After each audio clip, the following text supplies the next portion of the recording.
Hi, everybody, and welcome back. My name is Melissa, and today's tip is mend or repair, don't replace. So I actually make these myself, but they're a reheatable bed warmer that I microwave every night to keep my bed warm. They're also great heating pads or cooling pads in the summer. So mine, when I was making my cushions, I did something really stupid, didn't realize this was this close, and kind of snipped part of it. So I had the sewing machine out anyways because I was making the cushions. So that made it even easier. If I hadn't, I would have put it in my mend pile. But repairing this, I mean, it took seconds. I mean, honestly, I should have probably filmed me repairing it but it's about 1 inch. It doesn't look great.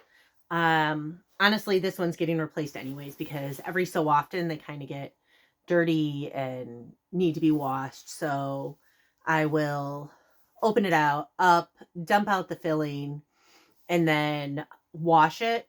And then I'll put it in my pile of remakes to be remade either later this year or next year because it obviously can be reused. But I mean, the fabric's kind of getting a little bit dirty. I mean, it's naturally a fairly gray fabric, but this is supposed to be a little brighter. So I'll go ahead and wash it, but mend or repair items because by mending or repairing, you're saving that much money. And this is something where even if I didn't have a sewing machine, I could have easily done it with a needle and thread in 5 minutes. And don't tell me you can't because you don't know how to sew. YouTube is a thing. You are on it right now. Go ahead and search up how to fix whatever you're trying to fix, how to mend whatever you're trying to fix, how to sew whatever you're trying to sew, and you will find a video. You can go out and buy thread for I mean, honestly, you can get like the bobbins for like a buck or two, and then you have like 15 different colors of thread just for mending.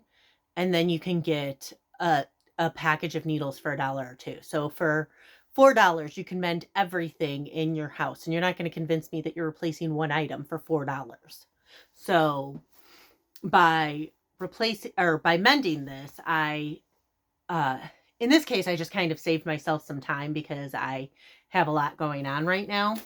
But in general, I am saving money because I'm not going to, even when I open it up, I'll reuse the filling and I will either put it in a new liner. And it's flannel, so it's really cheap. I normally get a yard of flannel for anywhere from $2 to $4 because I always buy it on sale.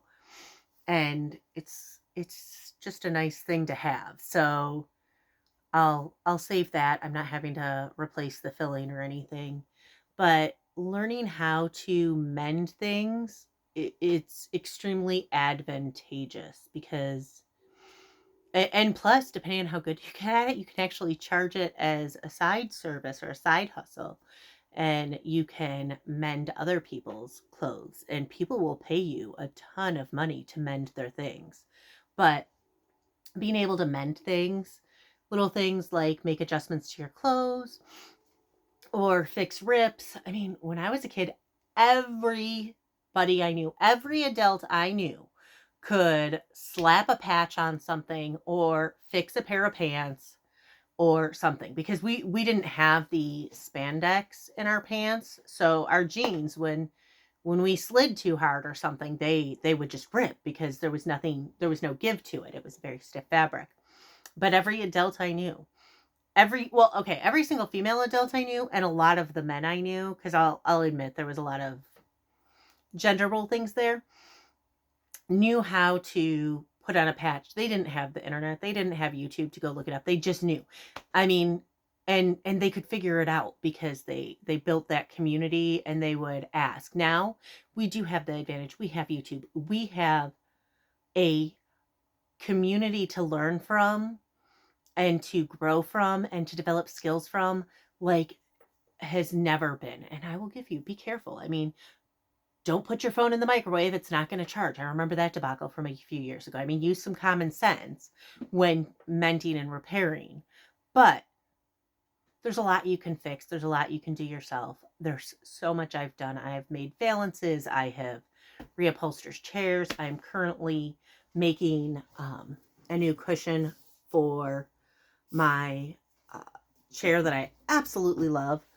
So learn to mend, learn to repair, learn to fix yourself. So today's tip: learn to DIY so you can fix and repair items yourself. And you'll save things from going in the trash. You'll save money and put it in your pocket.